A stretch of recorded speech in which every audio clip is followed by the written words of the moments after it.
আজকের রেসিপি গ্রাম বাংলার হারিয়ে যাওয়া খাঁটি খেজুরের গুড় দিয়ে চালের পায়েস রান্না।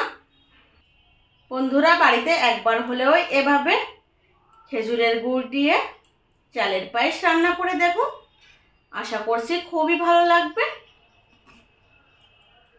খুবই সামান্য উপকরণে কিন্তু এত মজার পায়েস রান্না করে নেওয়া যায়। ছোটবেলায় অনেকবারই খেয়েছি মা ঠাকুমার হাতে এই পায়েস। এখন তো এই পায়েস দেখাই যায় না বললে চলে। কথা না বাড়িয়ে দেখে নেওয়া যাক কিভাবে গ্রাম বাংলার হারিয়ে যাওয়া খাঁটি খেজুরের গুড় দিয়ে চালের পায়েসটি রান্না করেছি। Welcome back to my channel Rupa's kitchen and lifestyle. তাহলে চলুন বন্ধুরা দেখে নেওয়া যাক কিভাবে গ্রাম্য পদ্ধতিতে মা ঠাকুমার মতো করে খেজুরের গুড় দিয়ে চালের পায়েস রান্না করি। মাত্র 3টি উপকরণ দিয়েই কিন্তু চালের পায়েসটা রান্না করব। এখানে নিয়েছি একটি নারকেল কোড়া। নারকেলটা কিন্তু খানিকটা ডাব ডাব রয়েছে। এই নারকেল দিয়ে পায়েস রান্না করলে অনেকটা মজার হয় খেতে। আর এখানে নিয়েছি খাঁটি খেজুরের গুড়। আর এখানে নিয়েছি আতপ চাল। আপনারা যে কোনো ধরনের আতপ চালই নিতে পারেন পায়েস রান্নার জন্য, তবে এখানে চিনি গুঁড়া বা ক্ষীরকোণ ধানের চালও নিতে পারেন। কথা না বাড়িয়ে চলুন দেখে নেওয়া যাক কিভাবে চালের পায়েসটা রান্না করি। প্রথমে আতপ চালটা আমি জল দিয়ে ভালো মতো ধুয়ে নিব।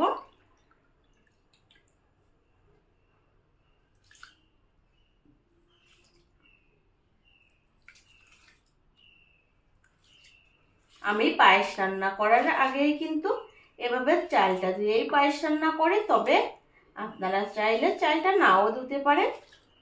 চালটা ভালো মতো ধুয়ে নিয়েছি, এবার জলটা ঝরিয়ে নিব। বন্ধুরা আমি চাল থেকে জলটা ঝরিয়ে নিয়েছি। চলুন তাহলে এবার পায়েসটা রান্না করা যাক। চালের পায়েস রান্নার জন্য প্রথমে আমি চুলার উপর এরকম বড় সাইজের একটি কড়াই বসিয়ে দিয়েছি।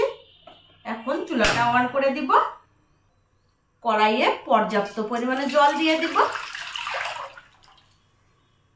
আমি 500 গ্রাম চাল দিয়ে পায়েস রান্না করব, সেজন্য এখানে 1.5 লিটার পরিমাণে জল নিয়েছি। এখন জলটা গরম হওয়া পর্যন্ত অপেক্ষা করব। জলটা ফুটানোর কোনো প্রয়োজন নাই। হালকা একটু গরম হয়ে আসলে জল ঝরিয়ে রাখা আতপ চালগুলো দিয়ে দিব।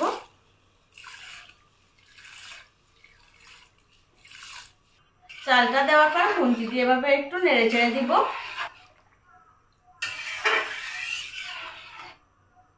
এভাবে আমি প্রায় 10 মিনিটের মতো রান্না করে নিব। 10 মিনিটে চালটা আমার অনেকটা ফুটে যাবে। ফিরে আসছি 10 মিনিট পর। বন্ধুরা ভাতটা আমি 10 মিনিটের মতো জাল করে নিয়েছি।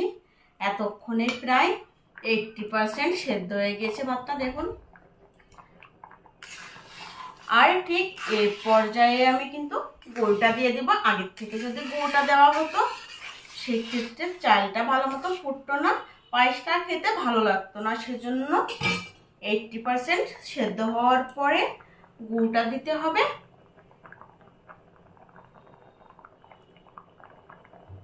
আমি প্রথমে অল্প করে গুড় দিব, যেমনটা মিষ্টির প্রয়োজন পড়বে ঠিক ততটাই গুড় দিব।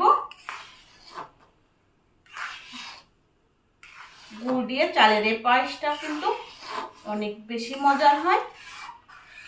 এখানে কোনোভাবে গুড়টা স্কিপ করলে চলবে না। অনেকে ভাবতে পারেন চিনি দিয়ে পায়েসটা করলে ভালো লাগবে। আমি বলবো গুড় দিয়ে পায়েসটা করলে বেশি টেস্টি হবে।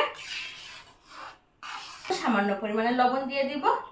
আর যেসব বন্ধুরা এখনো পর্যন্ত আমার চ্যানেলটি সাবস্ক্রাইব করেননি সেসব বন্ধুরা অবশ্যই আমার চ্যানেলটি সাবস্ক্রাইব করে পাশে থাকা বেল আইকন বাটনটি প্রেস করে দিবেন, যাতে করে নতুন কোনো ভিডিও আপলোড করার সঙ্গে সঙ্গে সবার আগে নোটিফিকেশন পেয়ে যান।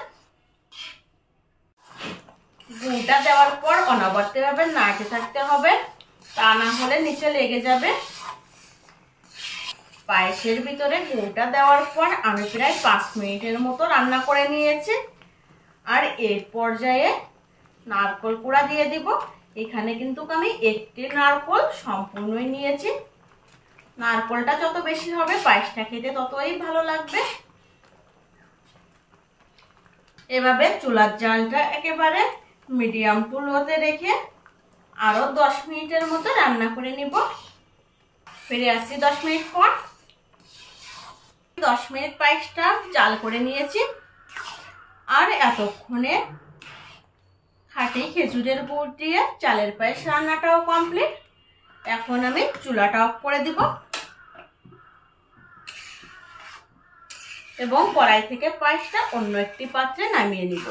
বন্ধুরা, আমার আজকের এই রেসিপিটি যদি ভালো লেগে থাকে তাহলে ভিডিওটিতে লাইক কমেন্ট করবেন এবং প্রিয়জনদের সঙ্গে আমার এই ভিডিওটি শেয়ার করবেন। আমার আজকের ভিডিওটি এই পর্যন্তই। সকলে ভালো থাকবেন, সুস্থ থাকবেন। আজ এই পর্যন্তই। বাই।